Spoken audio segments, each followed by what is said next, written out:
हरे कृष्ण कृष्ण कृष्ण हरे हरे, हरे राम राम राम हरे हरे। सारी रात सुबान जी जागी जिन याद कयो, तन जे अब्दुल लतीफ़ चई मिटी लदो मान, कोड़ियन कन सलाम अचो आसन उन जे। प्यारी सत्संग जी तव्हांजो दुखन जे दारू जे पहिरें सेक्शन में स्वागत आहे।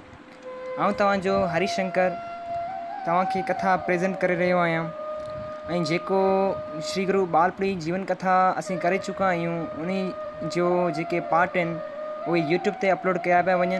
महिरबानी करे तव्हां यूट्यूब ते वञी श्री गुरु बालप्री सिंधी कथा जे नाले सां चैनल आहे उनखे सब्सक्राइब कयो, लाइक कयो, शेयर कयो ऐं पंहिंजो जीवन सफ़लो कयो।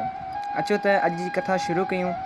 सभ खां पहिरियां तव्हांखे इहा ॼाण मां ॾींदुसि त हीउ ग्रंथ जेको आहे इहो अनंत श्री विभूषित सतगुरु भॻवान श्री स्वामी ध्यान गुरु जी महाराज जंहिंजो छपियल ऐं लिखियलु आहे।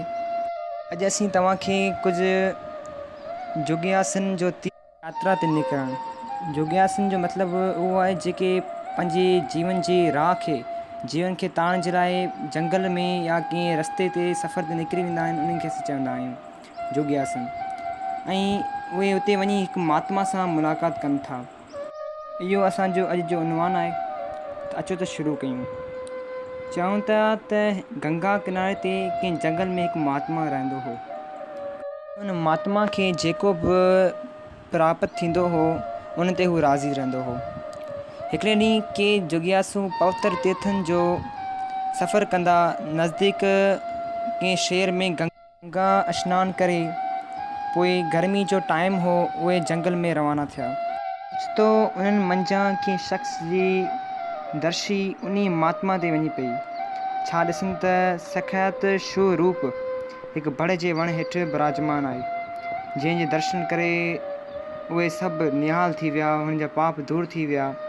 अहिड़े प्रेम पवित्र रूप शख़्स खे ॾिसी उहे हुन जे वेझो विया, हितां सां ॾंडोत प्रणाम करे हथ ॿधी सन्मुख थी बीह रहिया। जॾहिं महात्मा जी पलक खुली तॾहिं सभिनी खे आसीसा भरियल वचननि सां वेहण लाइ आज्ञा ॾिनऊं ऐं हुनखे आशीर्वाद ॾिनऊं। महात्मा चवणु लॻा त ए प्यारा, तव्हां किथे रहो था ऐं अहिड़ियूं तकलीफ़ूं ऐं ॾुखड़ा सही अहिड़नि पहाड़नि ऐं जंगलनि में कीअं निकिरी पिया आहियो। तंहिं ते मंझंदि हिकु ॼणी उथी हथ ॿधी सन्मुख बीह चवणु लॻा त ए स्वामी, जे असीं सभई फलाणे मुल्क जे फलाणनि हंधनि जा राकू आहियूं, अंदर में शुभ इच्छा धारे तीर्थ सनानु ऐं संतनि महात्मानि जे दर्शन करणु ऐं उन्हनि जी अमृत रूपी वचननि जो पालन करणु, ततल हृदय खे ठाहिण जे ख़्याल सां निकिता आहियूं। उन करे स्वामी, असांजा इहे भाग आहिनि जो तव्हां जहिड़नि ब्रह्मनिष्ठी ऐं ब्रह्म सरस्वती महात्मानि जो दर्शन थिया आहिनि। ए स्वामी, असांखे दुनिया जे कष्टनि अहिड़ो कक कयो आहे जो का बि असांखे राह ॾिसणु नथी अचे, न सम्झ नथी अचे, न की असांखे अधु घड़ी दुनियावी कारोबार मां असांखे वांधकाई मिले थी। जो अहिड़ो खणी वीचार करियूं त असां इन दुनिया में छांजे लाइ आया आहियूं।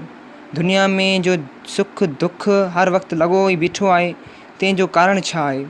ए प्रभु, तव्हीं दया पाले असांखे दुनिया जे दुखनि खां छॾाए हिन भवसागर मां पार करियो ऐं इहो पिणु कृपा करे असांखे सम्झायो त इन्हनि दुखनि ऐं सुखनि जो कारण छा आहे। उहे महात्मा जी उन्हनि खे हिकु दृष्टांत जे ज़रिए सम्झाइनि था। प्यारा, महिरबानी करे ध्यानु सां ॿुधिजो। चवनि था त कंहिं ॻोठ में हिकिड़ो ज़मींदारु रहंदो हो। तंहिं वटि गायूं, मेंहियूं, ढगा, घोड़ा वग़ैरह मतिलबु त चौपायो माल तमामु घणो हो। इन चौपाए माल खे के चोर केतिरनि ॾींहं खां अख में रखियो वेठा हुआ त कंहिं तरह सां वजह मिले त इहो माल चोराए वठी वञिजे।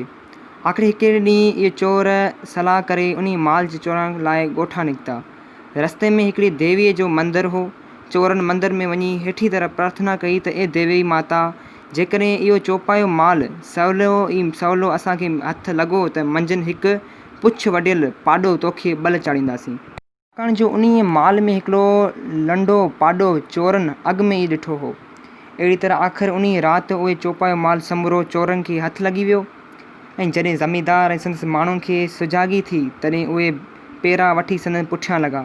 जॾहिं रस्ते में इहो साॻियो देवी जो आस्थान आयनि तॾहिं ज़मींदार बि साॻी तरह देवी खे प्रार्थना कई त देवी माता, जेकॾहिं मुंहिंजो समरो चौपायो माल हथ आयो त तोखे इहो पुछ वढियल पाॾो बल चाढ़ींदुसि। संत चवनि था त उन दृष्टांत जो भाव इहो थियो त चाहे माल ज़मींदार खे या चोरनि खे, इन पाॾे जो बचणु मुश्किल आहे। पाॾो ज़मींदार खे मिलंदो त बि हू देवी ते बल चाढ़ींदो, ऐं जेकॾहिं चोरनि खे मिलंदो त बि हू हुन ते बल चाढ़ींदो। संत चवनि था त उन दृष्टिअ जो इहो नतीजो निकितो त दुख सुख बि अज्ञानवश थी जीव खे जगत जे पदार्थनि जो भाव ऐं अभाव करे ई थिए थो। जॾहिं जीव खे रचे अनुसार पदार्थ मिलंदा आहिनि त सुखी ॾिसण में ईंदो आहे। मतिलबु त मर्ज़ी अनुसार जेकॾहिं कुझु मिलंदो आहे त सुखी आहे, ऐं जेकॾहिं उन मर्ज़ी जे ख़िलाफ़ु मिलंदो आहे त उहो दुखी आहे। पाण खे त ख़बर आहे त इहे जगत जा सभई लेखा ऐं जगत जूं सभई शयूं असांजे हिते ई पियूं हूंदियूं, त इन जो दुख ऐं सुख छाजे लाइ करणु घुरिजे। अहिड़ी तरह गुरमुख जे लाइ दुख ऐं सुख, मान अपमान सभु हिकु बराबरि आहिनि। तंहिं करे त गुरमुख जी एॾी वॾियाई आहे। गुरमुख उहो आहे जेको पंहिंजे गुरूअ जे चए ते हले। हुनजो बसि हिकिड़ो ई मक़सदु हुजे, उहो आहे प्रभु खे पाइणु। एतिरी कथा समाप्त थी त सिजु वियो ऐं ऊंदाही थी पई।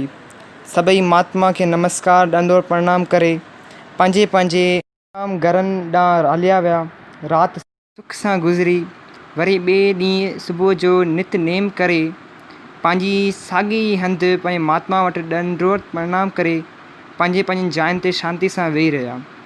प्यास वारी संगत जी, सुभाणे तव्हांखे असीं दुख सुख जो पहिरियों कारण कर्म भावी बाबति ॿुधाईंदासीं। तंहिं करे उन पाठ खे तव्हां कॾहिं मिस न कजो।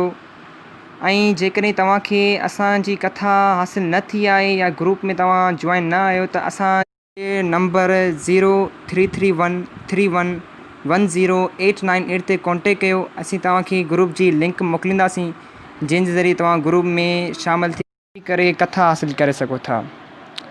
बोल श्री गुरु बालपुरी सिद्ध सवाई की जय। हरे कृष्ण।